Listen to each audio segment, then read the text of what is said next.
Hello there, viewers. Tonight we're diving into a story about corporate greed, worker exploitation, and maybe, just maybe, a glimmer of hope. It's about Amazon, a company that seems to have mastered everything except paying taxes and treating its employees right. We're talking about Amazon's latest union battleground, North Carolina. Now, North Carolina isn't exactly known for its strong unions. In fact, it has one of the lowest rates of union membership in the entire country. It's a right-to-work state, which sounds lovely, until you realize it basically means right to get screwed over by your employer. But even in this union-averse environment, something remarkable is happening. Thousands of Amazon workers at a massive fulfillment center just outside of Charlotte are saying enough is enough. They're demanding better pay, safer working conditions, and a voice on the job.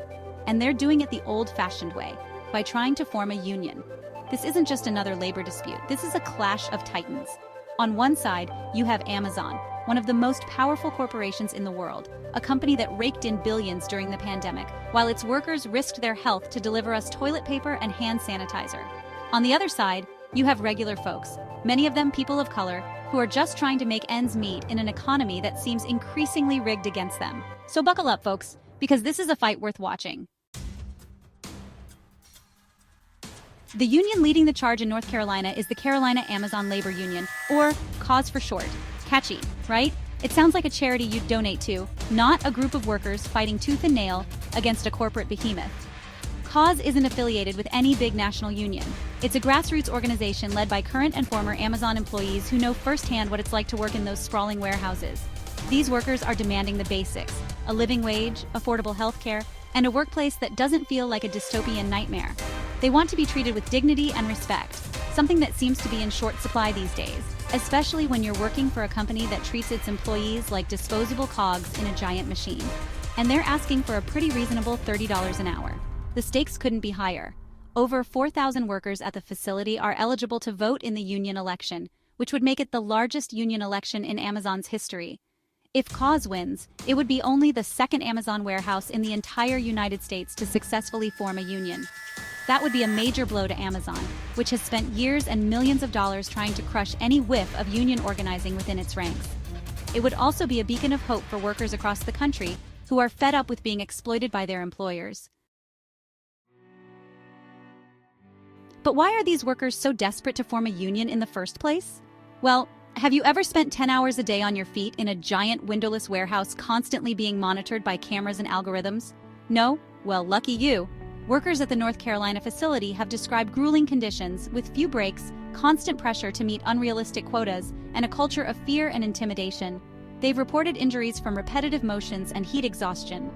They've talked about being treated like robots rather than human beings, and they've complained about a lack of transparency and accountability from management. Imagine this: you're working your tail off, literally risking your physical and mental health, all while the company you work for is making record profits. And the CEO, well, he's flying to space and buying super yachts. Is it any wonder that these workers are demanding a bigger slice of the pie? Section 4: Bezos. We have a problem. Amazon's anti-union playbook, from Staten Island to Charlotte. Now, Amazon isn't just going to sit back and let its workers unionize without putting up a fight. This is a company that has built its empire on ruthless efficiency and a relentless focus on the bottom line. And unions, well, they tend to get in the way of both of those things. So, what's Amazon's strategy for dealing with this pesky union drive in North Carolina? It's the same playbook they've used time and time again, from Bessemer, Alabama to Staten Island, New York: delay, discredit, and demoralize. Amazon has been accused of holding mandatory captive audience meetings, where workers are forced to listen to anti-union propaganda. They've been accused of hiring anti-union consultants and lawyers to intimidate workers and spread misinformation.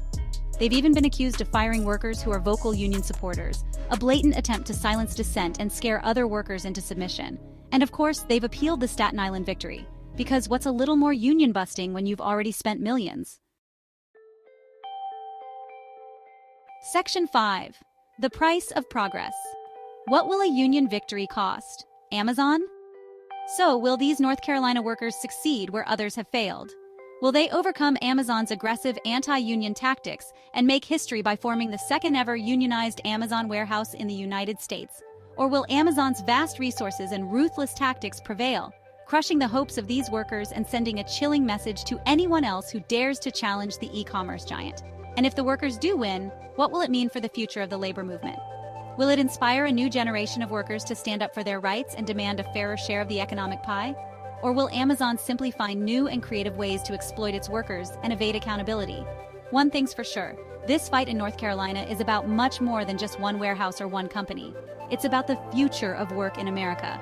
It's about the balance of power between corporations and workers, and it's about time we all started paying attention.